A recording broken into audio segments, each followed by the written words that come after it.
বাংলাদেশে জাতির পিতা বলে কিছু থাকা যাবে না। আগে যারা ছিল তাদের জাতির পিতা ছিল শেখ মুজিবুর রহমান। আপনারা আসবেন, আপনারা এসে বলবেন জাতির পিতা জিয়াউর রহমান, এটা চলবে না। 1947 নাই মানে এই দেশে মুসলমানদের 190 বছরের ব্রিটিশ বিরোধী আন্দোলনের কোনো স্বীকৃতি নাই। বাংলাদেশ 1971 শুরু হয়নি, ওটা ডাহা মিথ্যা কথা। বাংলাদেশের নিজের সংস্কৃতি কৃষ্টি কালচার প্রমোট করতে হবে, যেটা উসমান হাদি বলেছে কালচারাল ফ্যাসিজমের বিরুদ্ধে আমাদেরকে লড়াই করতে হবে, যে কারণে তাকে জীবনও দিয়ে দিতে হলো। ভারতীয় আধিপত্যের কালচারাল হেজিমনি তার যতগুলো চিহ্ন আছে তার মধ্যে একটা বড় চিহ্ন হচ্ছে রবীন্দ্রনাথ ঠাকুরের শিরকি জাতীয় সঙ্গীত। এই জাতীয় সঙ্গীত বাদ দিয়ে দিতে হবে। কারো কাছে কোন এক রাজনৈতিক দলের কাছে বিক্রি হয়ে গেলাম রাজনীতির কথা বলতে গিয়ে, আলহামদুলিল্লাহ আব্দুর রাজ্জাক বিন ইউসুফের ছেলে, ওই জন্য ইনশাআল্লাহ জন্ম হয়নি। আল্লাহ যদি আমাকে কবুল করে তো আমাকে দিয়ে বাংলাদেশে পূর্ণাঙ্গ বিপ্লবের যদি আল্লাহ সুবহানাহু ওয়া তাআলা কবুল করে করুক, আর আল্লাহ সুবহানাহু ওয়া তাআলা যদি কবুল না করে তো আমার জায়গা থেকে এই দাওয়াতের মধ্যেই সীমাবদ্ধ। আগামী 50 বছর পর বাংলাদেশে এরকম যুবক তৈরি হবে যারা ইসলামী বিপ্লব, পূর্ণাঙ্গ ইসলামী বিপ্লব করবেই করবে, আজ না হলে ঈসা আলাইহিস সালামের যুগে হবে। কিন্তু আমরা বিক্রি হওয়ার মধ্যে নই ইনশাআল্লাহ। আসসালামু আলাইকুম শাইখ, আপনি ইদানিং বিভিন্ন জায়গায় রাজনীতি নিয়ে বক্তব্য দিচ্ছেন, যা নিয়ে অনেকে সমালোচনা করছে, এই বিষয়ে কিছু বলবেন? যতগুলো প্রশ্ন আসছে তার মধ্যে এটা অনেক গুরুত্বপূর্ণ একটা প্রশ্ন। তো আসলে রাজনীতি, নবীরাও যখন আল্লাহ সুবহানাহু ওয়া তাআলা দাওয়াত দিতে বলেছেন তখন মুসা আলাইহিস সালামকে বলেননি যে মুসা তুমি জাদুরানিতে গিয়ে বা মিশরের উমুক এলাকায় গিয়ে দাওয়াত দাও, ডাইরেক্ট ইজহাব ইলা ফিরাউন, ক্ষমতার মসনদে আঘাত। মুসা আলাইহিস সালামকে দাওয়াত দিতে কোথায় পাঠালো?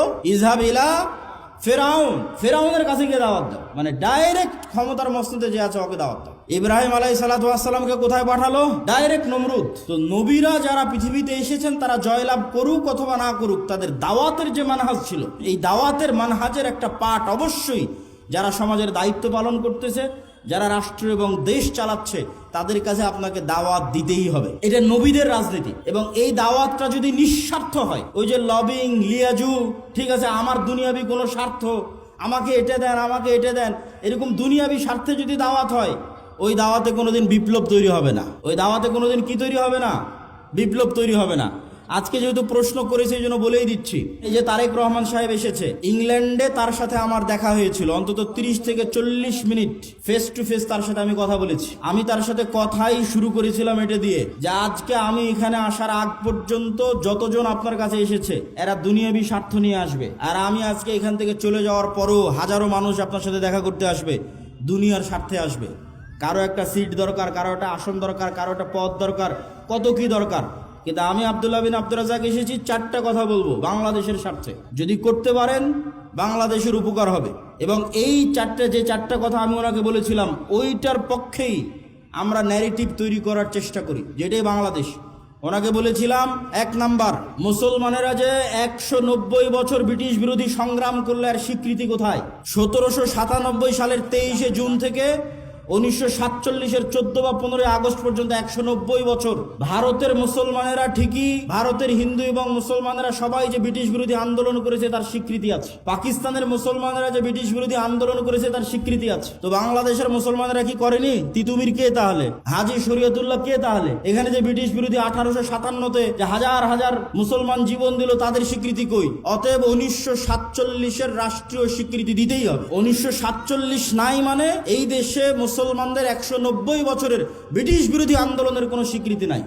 বাংলাদেশ 1971 শুরু হয়নি, ওটা ডাহা মিথ্যা কথা। 71 বাংলাদেশের একটা পার্ট, কিন্তু বাংলাদেশের শুরু অনেক আগে। ওর ধারাবাহিকতায় আপনাকে আসতে হবে, তার একটা পার্ট 47। এটা একটা ওনাকে বলেছি। আর একটা ওনাকে বলেছি, বাঙালি জাতীয়তাবাদের নামে বাংলাদেশে হিন্দুয়ানি জাতীয়তাবাদ, হিন্দুত্ববাদী জাতীয়তাবাদ এবং হিন্দুয়ানি কৃষ্টি কালচার কলকাতার দাদা বাবুদের বাঙালি জাতীয়তাবাদের নামে ঢুকানো হয়। এই বাঙালি জাতীয়তাবাদের নামে হিন্দুত্ববাদী কৃষ্টি কালচারের মূলোৎপাটন করতে হবে। বাংলাদেশের নিজের সংস্কৃতি কৃষ্টি কালচার প্রমোট করতে হবে, যেটা উসমান হাদি বলেছে যে কালচারাল ফ্যাসিজমের বিরুদ্ধে আমাদেরকে লড়াই করতে হবে, যে কারণে তাকে জীবনও দিয়ে দিতে হলো। 3 নাম্বার বলেছি, বাংলাদেশে জাতির পিতা বলে কিছু থাকা যাবে না।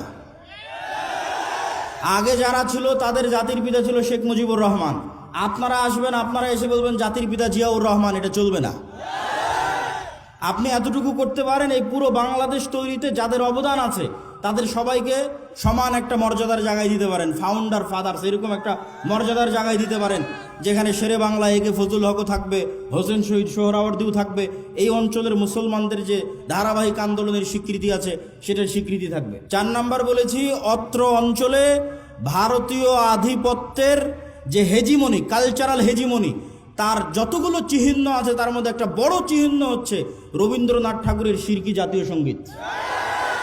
এই জাতীয় সঙ্গীত বাদ দিয়ে দিতে হবে। তো আমরা দাওয়াত দেই, আমরা কথা বলি, দুনিয়াবি কোনো স্বার্থ নয়। আলহামদুলিল্লাহ, আলহামদুলিল্লাহ, দুনিয়াবি কোনো স্বার্থ নয়। এবং বিশ্বাস করি যে বাংলাদেশে একদিন পূর্ণাঙ্গ বিপ্লব করা সম্ভব। আমি পূর্ণাঙ্গ বিপ্লবের স্বপ্ন দেখি চীন মৈত্রী সম্মেলনে, যেখানে বাংলাদেশের সকল রাজনৈতিক দলের নেতারা ছিল। ওখানে আমার 7 মিনিটের বক্তব্য শুনে দেখিও।